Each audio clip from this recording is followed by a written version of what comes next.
Assalamualaikum warahmatullahi wabarakatuh. Selamat pagi anak-anak. Berjumpa lagi dengan Bu Windy dalam mata pelajaran Bahasa Indonesia.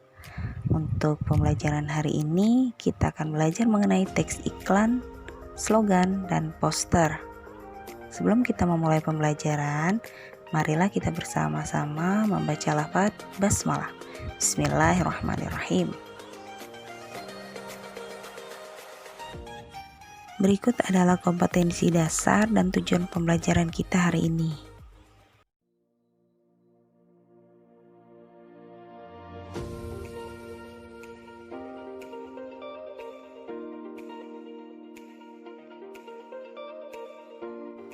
Baik, kita mulai dari pengertian poster.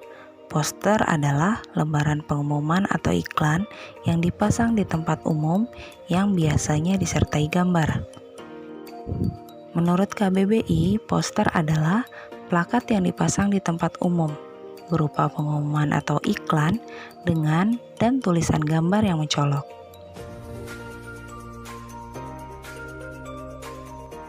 Untuk pemasangan poster biasanya diletakkan di tempat umum seperti terminal, stasiun, pasar, rumah sakit, dan sebagainya.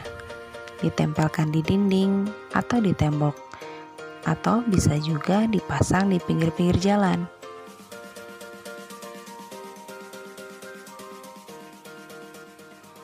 Tujuan pemasangan poster adalah agar sesuatu yang ada dalam poster itu dapat diketahui masyarakat umum, menjadikan masyarakat tertarik untuk membeli, memakai, atau mengikuti isi poster tersebut. Bahasa yang digunakan dalam poster, yang pertama, singkat, artinya tidak bertele-tele. Yang kedua, jelas, sesuai dengan tujuan dari pemasangan poster tersebut. Ketiga, efektif, artinya memberikan hasil yang maksimal sesuai dengan tujuan pemasangan poster. Yang keempat, mudah dimengerti. Yang kelima, menarik perhatian pembaca. Prinsip penyusunan poster sesuai dengan bahasa yang digunakan untuk menyusun poster itu sendiri.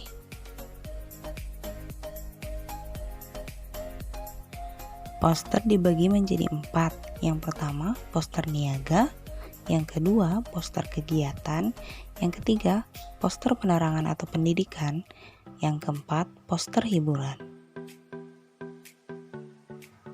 Poster niaga merupakan poster yang berhubungan dengan bisnis jual beli. Poster ini bersifat menarik pembaca untuk membeli atau menggunakan suatu barang atau jasa yang ditawarkan. Sedangkan poster kegiatan merupakan poster yang bertujuan memberitahukan adanya suatu kegiatan atau acara dan mengajak para pembacanya untuk menghadiri atau mengikuti kegiatan tersebut. Jenis poster yang ketiga adalah poster penerangan atau pendidikan. Jenis poster ini bertujuan untuk mempengaruhi pembaca agar melakukan atau tidak melakukan suatu perilaku tertentu. Tapi perlu diketahui bahwa untuk jenis poster penerangan atau pendidikan tidak selalu bersifat pendidikan dalam arti yang sebenarnya. Maksudnya, untuk contoh poster pendidikan atau penerangan ini tidak selalu hal-hal yang berkaitan dengan kegiatan belajar mengajar, seperti contoh poster seminar pendidikan atau workshop atau pelatihan. Bisa jadi poster penerangan hanya berisi tentang ajakan atau seruan agar kita melakukan hal-hal yang dituliskan oleh si pembuat poster. Misalnya, ajakan untuk hemat air, hemat listrik, dan sebagainya. Jenis poster terakhir adalah poster hiburan. Sesuai dengan namanya, poster hiburan ini berisi pemberitahuan adanya sesuatu hal yang bersifat hiburan.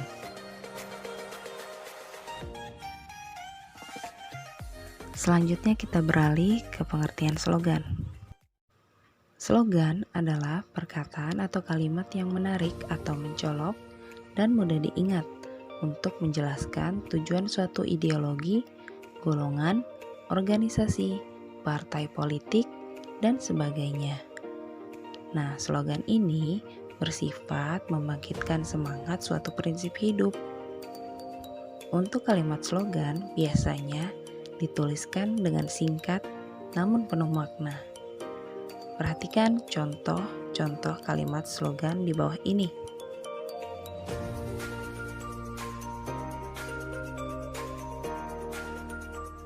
Bagaimana pendapat kalian setelah membaca kalimat slogan tersebut?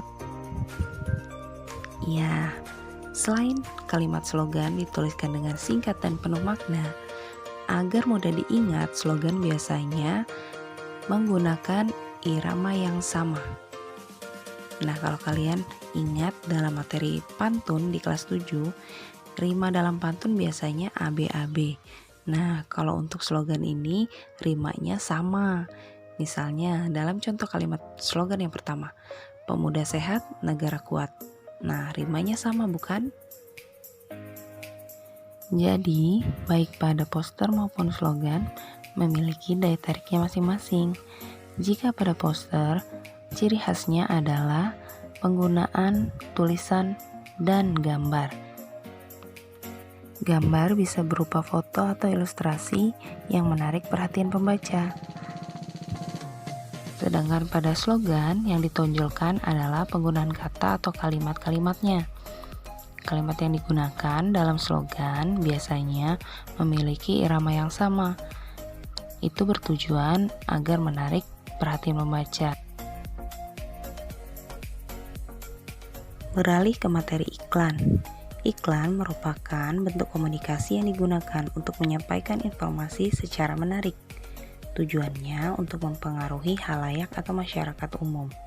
Sasaran masyarakatnya luas, tidak terbatas, dan biasanya berpencar-pencar.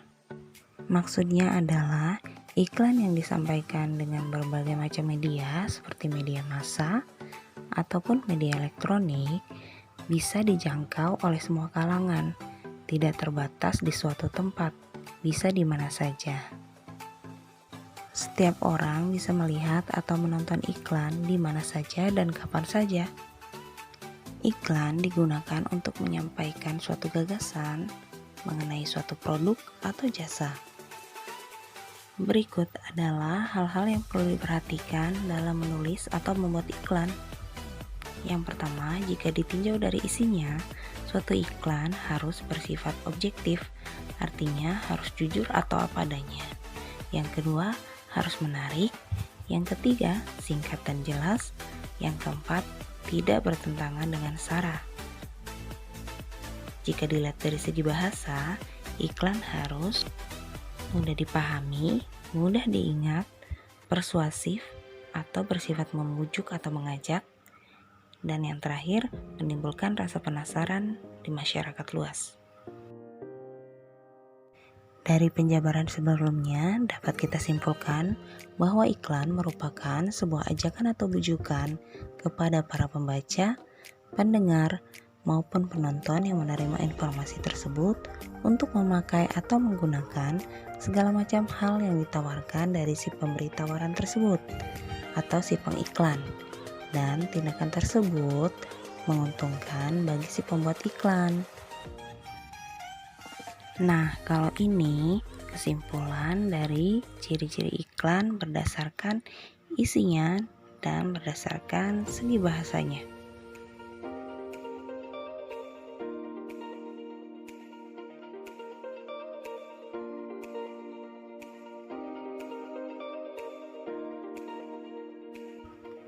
Berikutnya adalah macam-macam iklan. Iklan menurut bentuknya dibagi menjadi 3. Yang pertama, iklan baris, iklan kolom, dan iklan gambar. Nah, biasanya ketiga jenis iklan ini ditemukan di media cetak, seperti koran atau majalah. Dalam iklan baris biasanya menggunakan singkatan-singkatan dan disajikan dalam beberapa baris saja. Sedangkan dalam iklan kolom, biasanya tulisan atau kalimatnya tidak disingkat, namun disertai ilustrasi. Sedangkan dalam iklan gambar, lebih kompleks, ada tulisan dan ada gambarnya. Iklan menurut media penyampaiannya dibagi menjadi 3. Yang pertama, iklan media cetak, iklan media elektronik, dan iklan reklame. Iklan berdasarkan tujuannya. Iklan berdasarkan tujuannya dibagi menjadi 5. Yang pertama, iklan penawaran. Yang kedua, iklan layanan masyarakat. Yang ketiga, iklan penjualan. Yang keempat, iklan lowongan pekerjaan. Dan yang kelima, iklan pengumuman. Di sini ada 2 jenis iklan yang terlihat hampir sama namun sebenarnya berbeda, yaitu iklan penawaran dan iklan penjualan. Jika iklan penawaran, berarti iklan tersebut hanya menawarkan suatu produk atau jasa, biasanya menampilkan keunggulan-keunggulan produk tersebut. Namun, pada iklan penjualan, pembuat iklan bertujuan untuk menjual produk tersebut. Nah, ini contoh dari iklan penawaran. Dalam contoh iklan tersebut bisa kita lihat, si pembuat iklan menampilkan beberapa fitur atau keunggulan-keunggulan dari produk tersebut. Untuk contoh iklan pengumuman, bisa kalian lihat di sampingnya ya. Nah, kalau ini contoh iklan reklame. Biasanya iklan reklame ini kita temukan di pinggir-pinggir jalan. Setelah kita mengetahui pengertian jenis-jenis dan ciri-ciri dari teks iklan, slogan, dan poster, berikut adalah langkah-langkah untuk mengidentifikasinya. Pertama, baca dan perhatikan baik-baik setiap gambar dan tulisan yang ada dalam teks iklan, slogan, atau poster. Yang kedua, ada beberapa kalimat yang memiliki makna denotasi dan makna konotasi. Apa yang dimaksud dengan makna denotasi? Makna denotasi artinya makna yang sebenarnya.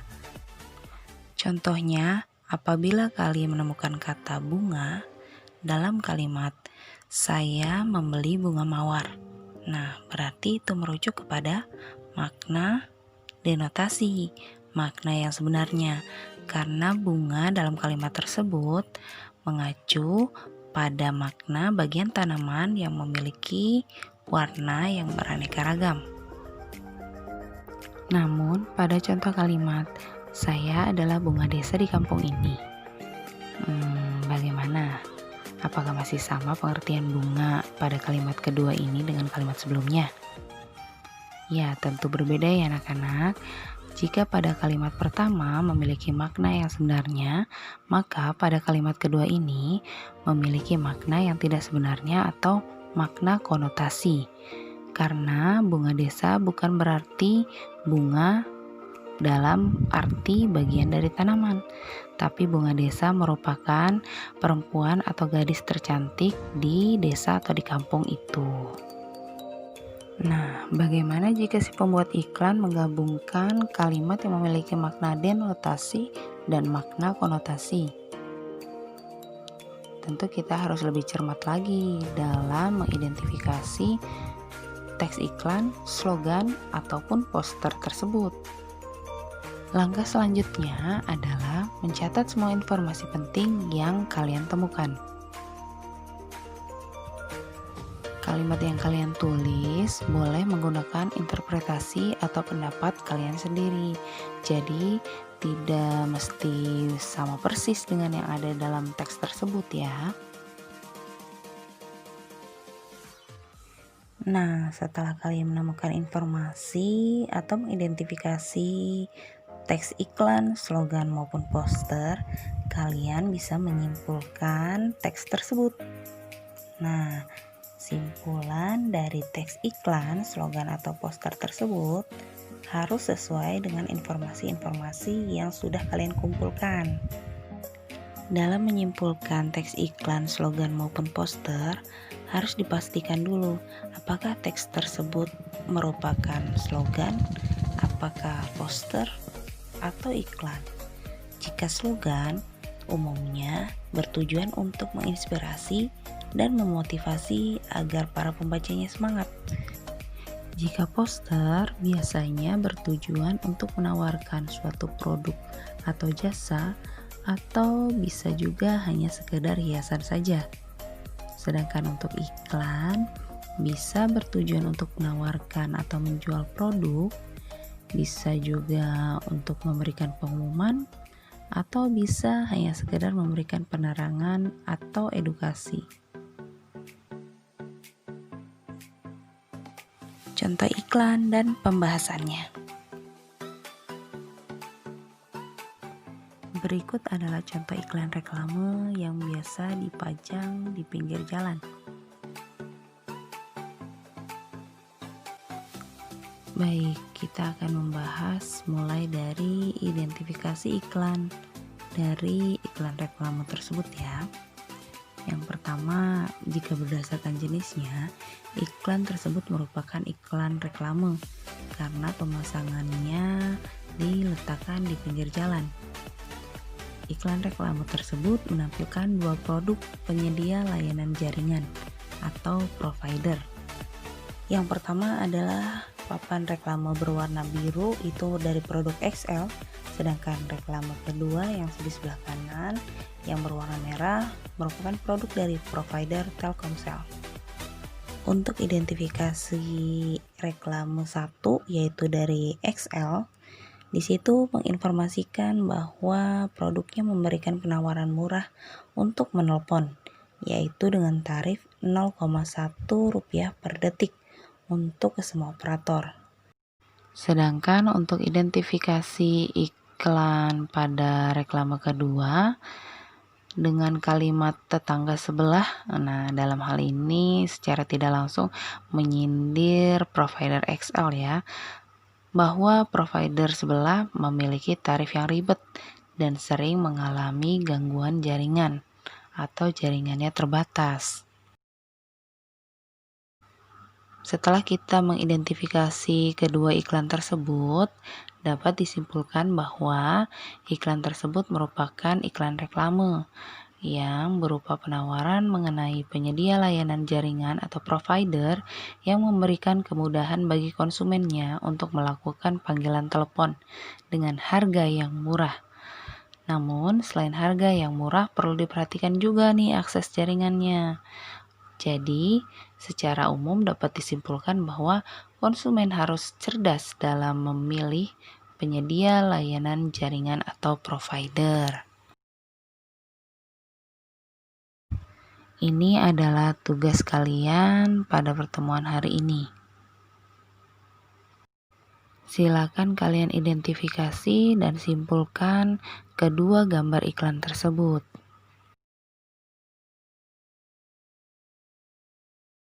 Jangan lupa untuk menuliskan soal dan jawabannya di buku tulis Bahasa Indonesia. Selamat mengerjakan.